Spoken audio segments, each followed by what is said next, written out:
പക്ഷേ ഇന്നത്തെ എല്ലാ പത്രങ്ങളിലും ഒരു പ്രധാനപ്പെട്ട വാർത്തയുണ്ട്. അതായത് ഈ 2022 സെപ്റ്റംബറിലാണ് നമ്മൾ PFIയെ കേന്ദ്രം നിരോധിക്കുന്നത്. എന്നാലും ഇവന്മാരുടെ പുറകെ ഉള്ള കേന്ദ്രത്തിൻ്റെ അന്വേഷണവും നീക്കങ്ങളും ഒന്നും നിർത്തിയിട്ടില്ല എന്നുള്ളത് കൂടുതൽ തെളിവാകുന്നൊരു വാർത്തയാണ് പുറത്തു വരുന്നത്. അതായത് പോപ്പുലർ ഫ്രണ്ട് ഓഫീസുകളിലും വീടുകളിലും പരിശോധന. ഇന്നത്തെ മംഗളം പത്രത്തിലാണ് ഞാനിത് കാണുന്നത്.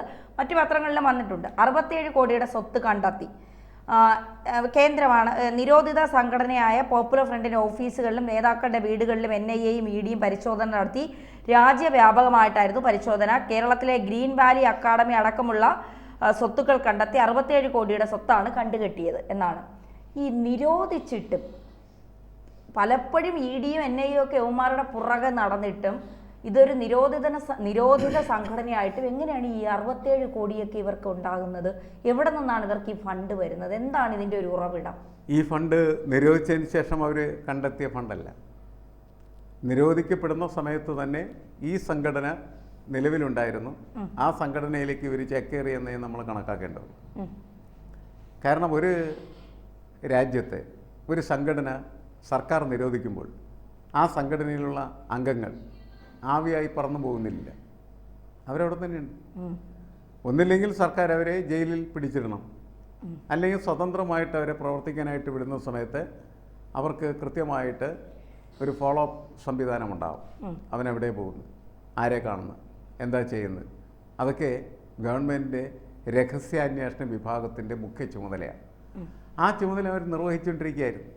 അങ്ങനെ നിർവഹിച്ചുകൊണ്ടിരുന്നതിൻ്റെ ഫലമായിട്ടാണ് ഇപ്പോൾ ഇത്തരത്തിൽ അറസ്റ്റ് നടത്താനും അവരുടെ സമ്പത്ത് കണ്ടെത്താനും അന്വേഷണ സംഘത്തിന് കഴിഞ്ഞത് എന്നാണ് നമ്മൾ മനസ്സിലാക്കുന്നത്. അതായത് തന്നെ ചോദിച്ച ചോദ്യം ഇതാണ്, ഇവരിങ്ങനെ നിരോധിക്കപ്പെട്ടതിന് ശേഷവും ഇത്രമാത്രം സമ്പത്ത് എവിടെ നിന്ന് ഉണ്ടാക്കുന്നു? അതിനുശേഷം ഉണ്ടാക്കിയ സമ്പത്തല്ല, ഇതതിക്ക് മുമ്പ് തന്നെ അവരുടെ കയ്യിലുള്ള സമ്പത്താണ്. അന്ന് ഈ നിരോധിത സംഘടനയുടെ ഭാഗമായി പ്രവർത്തിക്കുന്ന ഒന്നാണ് ഇപ്പോൾ കണ്ടെത്തിയ ഈ സംഘടന എന്ന് കരുതപ്പെട്ടിരുന്നില്ല. അതാണ് പ്രശ്നം. അതുകൊണ്ട് അവരന്ന് സ്വതന്ത്രമായിട്ട് നടന്നു. പക്ഷേ അന്ന് പലരും പറഞ്ഞത് ഈ സംഘടനയിലുള്ള പലരും CPMലേക്ക് കടന്നിട്ടുണ്ടാകാം, അല്ലെങ്കിൽ SDPIയിലേക്ക് പോയിട്ടുണ്ടാകാം, മറ്റ് അതായത് ഇവരുടെ ഭാഗമായിട്ട് നിൽക്കുന്ന പല പാർട്ടികളിലേക്ക് ഇവർ ചേക്കേറിയിട്ടുണ്ടാകാം. പക്ഷേ ഇവർ എവിടെയോ ഇവരുടെ സ്ലീപ്പർ സെല്ലുകൾ പ്രവർത്തിക്കുന്നുണ്ട് രഹസ്യമായിട്ട്. ഇവരെവിടെയോ യോഗം കൂടുന്നുണ്ട് ഇവരുടെ കാര്യങ്ങൾ നടപ്പിലാക്കാൻ വേണ്ടി. അപ്പോൾ ഇത്തരത്തിൽ വിദേശത്ത് നിന്നൊക്കെ ഇവർക്ക് ഫണ്ട് വരുന്നു എന്നൊക്കെ ഇടയ്ക്ക് വാർത്തകളൊക്കെ ഉണ്ടായിരുന്നു എന്നുള്ളതാണ്. അപ്പോൾ വീണ്ടും ഇന്ത്യയിൽ ഒരു കലാപം ഉണ്ടാക്കാൻ, കാരണം കലാപത്തിൻ്റെ പേരിലാണ് ഇവരെ കർഷക പ്രക്ഷോഭം നടന്നപ്പോഴും CA വിരുദ്ധ സമരം നടന്നപ്പോഴും ഒക്കെ ഇവരുടെ ഒരു സാന്നിധ്യം വലിയ രീതിയിലുണ്ടായിരുന്നു. വിദേശത്ത് നിന്ന് ഫണ്ടൊക്കെ വാങ്ങിക്കൊണ്ട് ഒരു വലിയ സാന്നിധ്യം ഇവരുടെ ഭാഗത്തുനിന്നുണ്ടായിരുന്നു. അപ്പം അത്തരത്തിൽ രാജ്യവ്യാപകമായി എന്തെങ്കിലും കലാപങ്ങൾ വീണ്ടും ഇവർ കോപ്പ് കൂട്ടുന്നു എന്ന് മനസ്സിലാക്കിയിട്ടാണോ പെട്ടെന്ന് വീണ്ടും ഒരു റെയ്ഡും പരിശോധനയും ഒക്കെ EDയുടെ ഭാഗത്തുനിന്നുണ്ടാവുന്നത്? ഞാൻ നേരത്തെ സൂചിപ്പിച്ചില്ല, നിരോധിച്ച ഒരു സംഘടന നിരോധിച്ച് പിന്നെ വെറുതെ കൈകെട്ടിയിരുന്നിട്ട് കാര്യമില്ല. നിരോധിക്കപ്പെട്ട സംഘടനയിൽ പ്രവർത്തിച്ചുകൊണ്ടിരിക്കുന്ന അംഗങ്ങളെക്കുറിച്ച് കൃത്യമായിട്ടുള്ള വിവരം അന്വേഷണ ഏജൻസിയുടെ കയ്യിലുണ്ട്. അപ്പോൾ അന്വേഷണ ഏജൻസിയുടെ ചുമതല എന്താണ്? ഇവർക്ക് എന്ത് രൂപാന്തരത്വം സംഭവിക്കുന്നു, ഇവരെങ്ങനെ മാറി, ഇവർ നല്ല മനുഷ്യരായി മാറിയോ, അതോ വീണ്ടും അവരെ പഴയ അവൻ്റെ കലാപരിപാടികളായിട്ട് മുന്നോട്ട് പോകുന്നുണ്ട് എന്നൊക്കെ അന്വേഷിക്കുമ്പോൾ അവർക്ക് കണ്ടെത്താൻ കഴിഞ്ഞ കാര്യങ്ങളാണ് ധന്യ പറഞ്ഞത്.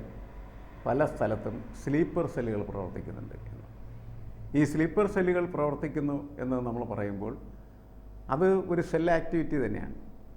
വളരെ രഹസ്യമായിട്ട് അവർ യോഗം ചേരുന്നു, അവരുടെ കാര്യങ്ങൾ ചർച്ച ചെയ്യുന്നു, അവർ പ്രവർത്തിക്കുന്നു. It's an underground system.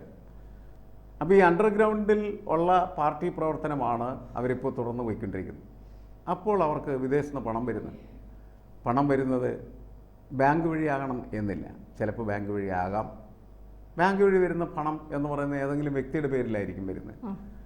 അങ്ങനെ ഒരു വ്യക്തിയുടെ പേരിൽ അയാൾക്ക് യാതൊരു വിധമായ കേസും പ്രശ്നങ്ങളുമൊന്നുമില്ല എങ്കിൽ അയാളുടെ പേരിൽ പണം വന്നു കഴിഞ്ഞാൽ മറ്റാരും അത് സംശയിക്കേണ്ട കാര്യമില്ല. പക്ഷേ പണം വരുന്നതിൻ്റെ അളവ് കൃത്യമായിട്ട് മെഷർ ചെയ്തുകൊണ്ടിരിക്കുമ്പോൾ അത് ഒരു വ്യക്തിക്ക് വരുന്ന പണത്തിനേക്കാൾ കൂടുതലാണെന്ന് തോന്നലുണ്ടാകുമ്പോഴാണ് സംശയം വരുന്നത്. നിരന്തരം നിരീക്ഷിക്കുന്നതിൻ്റെ പേരിലാണ് അങ്ങനെ അത് മനസ്സിലാക്കാനായിട്ട് വരുന്നത്. അങ്ങനെ മനസ്സിലാക്കി കഴിഞ്ഞാൽ പിന്നീട് എന്ത് ചെയ്യും?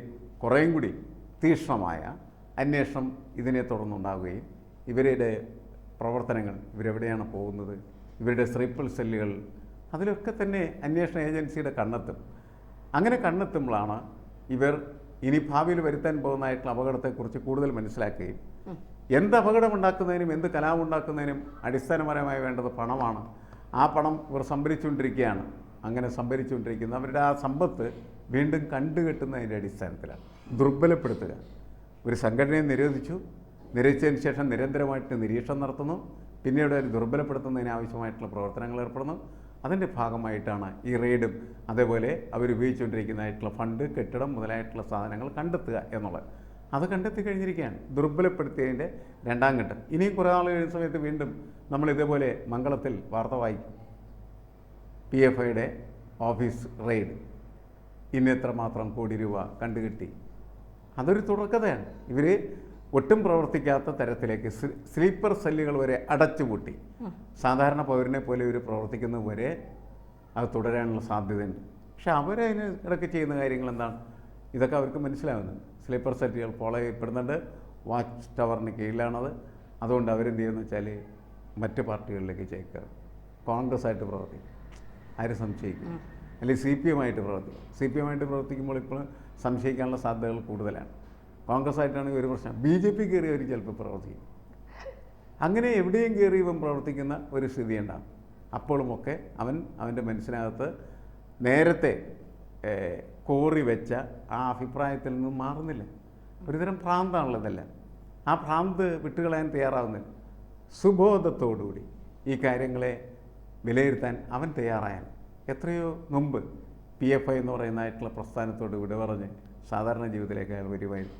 അത് വരാതിരിക്കുന്നത് അവൻ്റെ ഈ ഭ്രാന്തമായ ചില കാമനകൾ അതിനെ വികസിപ്പിക്കാനായിട്ട് നേരത്തെ ഇവനെ പിടികൂടിയ ആളുകൾക്ക് കഴിഞ്ഞിരുന്നു എന്നാണ്. ഹിറ്റ്ലറൊക്കെ അങ്ങനെയാണ് പറയുന്നത്. ചെറുപ്പത്തിൽ പിടിക്കുക, catch them and train dum എന്നാണ് പറയുന്നത്. ചെറുപ്പത്തിലായിട്ടങ്ങൾ പിടികൂടൂ, അവർക്ക് ആവശ്യമായി ട്രെയിനിങ് കൊടുക്കൂ, അവരുടെ മനസ്സ് മാറ്റിക്കളയൂ. അങ്ങനെ മസ്തിഷ്ക പ്രക്ഷാളനം എന്ന് നമ്മൾ പറയുന്ന ആ തലച്ചോറ് കഴുകൽ പ്രക്രിയ നടന്ന് ഇവൻ ഒരു പ്രത്യേക ഘടനയിലെത്തിക്കഴിഞ്ഞിരിക്കുകയാണ് ചെയ്യുന്നത്. ഇവൻ ഇതിനകത്ത് മോചിപ്പിച്ചുകൊണ്ടിരാൻ വളരെ ബുദ്ധിമുട്ടാണ്. പക്ഷേ നിരന്തരം അന്വേഷണ ഉദ്യോഗസ്ഥന്മാരുടെ ഫോളോ അപ്പും പ്രവർത്തനങ്ങളൊക്കെ തുടർന്നു കഴിഞ്ഞാൽ ഇത് വളരില്ല. ആദ്യം അത് സ്റ്റാഗ്നൻ്റായി നിൽക്കും. കുറേ കഴിയുന്ന സമയത്ത് അത് ജീർണിച്ചില്ലാതെയായി മാറും. ഇതാണ് ആത്യന്തികമായിട്ടുള്ള ലക്ഷ്യം. അങ്ങനെയായിരിക്കും അന്വേഷണ സംഘം പ്രവർത്തിക്കുക. പക്ഷേ ഈ 2047 ഇന്ത്യ ഒരു മുസ്ലിം രാഷ്ട്രമാക്കാനുള്ള പ്രയത്നത്തിലാണ് ഇവരെല്ലാവരും. PFI, SDP, ജമാഅത്തെ ഇസ്ലാം എല്ലാവരും ആ ഒരു ലക്ഷ്യം പിന്തുടർന്ന് പോകുന്നവരാണ്. ഇത് നടക്കില്ല എന്ന് ഇവർക്കും അറിയാം. ഇന്ത്യ ഒരു ഹിന്ദു രാഷ്ട്രവുമല്ല, മുസ്ലിം രാഷ്ട്രവുമല്ല, ക്രിസ്ത്യൻ രാഷ്ട്രവുമല്ല.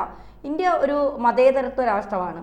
എല്ലാ വിഭാഗങ്ങൾക്കും ജീവിക്കാൻ കഴിയുന്ന ഒരു രാഷ്ട്രമാണ്. അതിൽ ആരെന്തൊക്കെ അഭിപ്രായം പറഞ്ഞാലും അത് അംഗീകരിച്ചു കൊടുക്കാൻ, അതിപ്പോൾ മോഹൻ ഭാഗവത് പറഞ്ഞാലും ശരി, പോപ്പ് പറഞ്ഞാലും ശരി, ഇനി നബി പറഞ്ഞിട്ടുണ്ട് എന്ന് പറഞ്ഞാലും ശരി, ഇതാരും അംഗീകരിച്ചു കൊടുക്കാൻ പോകുന്നില്ല എന്നുള്ളതാണ്. ഇപ്പം എന്തായിരിക്കും ഇവരുടെ ഉദ്ദേശം? അല്ലേ, ഞാൻ പറഞ്ഞല്ലോ, ഇത് ഒരു ഭ്രാന്തമായ മാനസിക ഘടനയിൽ എത്തപ്പെട്ട മനുഷ്യരുടെ പ്രവൃത്തികളാണ്. അതൊരു സ്വപ്നാടനം പോലെയുള്ള പ്രവൃത്തിയാണ്. ബോധം നഷ്ടപ്പെട്ട് കഴിഞ്ഞിരിക്കുകയാണ് ചെയ്യുന്നത്. അതല്ലെങ്കിൽ എങ്ങനെയാണ് ഈ 2047 ആകുമ്പോൾ ഇന്ത്യയെ ഒരു മുസ്ലിം രാഷ്ട്രമാക്കി മാറ്റും എന്ന് ഇവർക്ക് തോന്നാൻ കഴിയുക എന്നാണ് ഞാൻ ചോദിക്കുന്നത്. എത്ര സാധ്യമായ കാര്യമാണ്. ഇവരിങ്ങനെ കൂടുതൽ രൂക്ഷമായിട്ടുള്ള രീതിയിൽ പ്രവർത്തിക്കാനായിട്ട് തുടങ്ങുന്ന സമയത്ത് ഇവിടുത്തെ ബഹുഭൂരിപക്ഷം വരുന്നതായിട്ടുള്ള ഹിന്ദുക്കൾ തന്നെ ഇവർക്കെതിരായിട്ട് തീരുകയും ഇവരുടെ അന്ധകരായിട്ട് അവർ മാറാനുള്ള സാധ്യത വർദ്ധിക്കുകയാണ് ചെയ്തത്. ആ സാമാന്യ ബോധം പോലും അവർക്കില്ലാതെ അവരങ്ങനെ പ്രവർത്തിക്കും. അങ്ങനെ പ്രവർത്തിക്കുമ്പോൾ മാത്രമാണ് ഇവരെക്കൊണ്ട് ഈ വർഗീയ തീവ്രവാദ സംഘടനയ്ക്ക് ഗുണമുണ്ടാവുള്ളൂ. അവന് അല്പം ബോധമുണ്ടെന്ന് പറഞ്ഞാൽ പിന്നെ ഈ തീവ്രവാദികൾക്ക് അവനെ കൊണ്ടൊരു ഗുണമില്ല. അവന് ബോധമില്ലാതാക്കുക എന്ന് പറയുന്നതാണ്, അവനെ ഒരു റോബോട്ടെ പോലെ ആക്കി മാറ്റുക എന്നുള്ളതാണ് അവരുടെ ട്രെയിനിങ്ങിൻ്റെ വലിയ വിജയം. അതിനവർ വിജയിച്ചിരിക്കുന്നു. അതുകൊണ്ടാണ് ഇത് വീണ്ടും തുടർന്നുകൊണ്ടിരിക്കുന്നത്. പക്ഷേ നിരന്തരം സർക്കാർ ഇങ്ങനെ ഈ സംവിധാനങ്ങളിൽ ഇടപെട്ട് കുറേശ്ശെ അത് ചുറ്റിയൊക്കെ അടിച്ചടിച്ച് പൊളിച്ചു കളയാനായിട്ട് പറ്റും. അങ്ങനെ പൊളിഞ്ഞു പോകാനുള്ള സാധ്യത വളരെ കൂടുതലാണ്.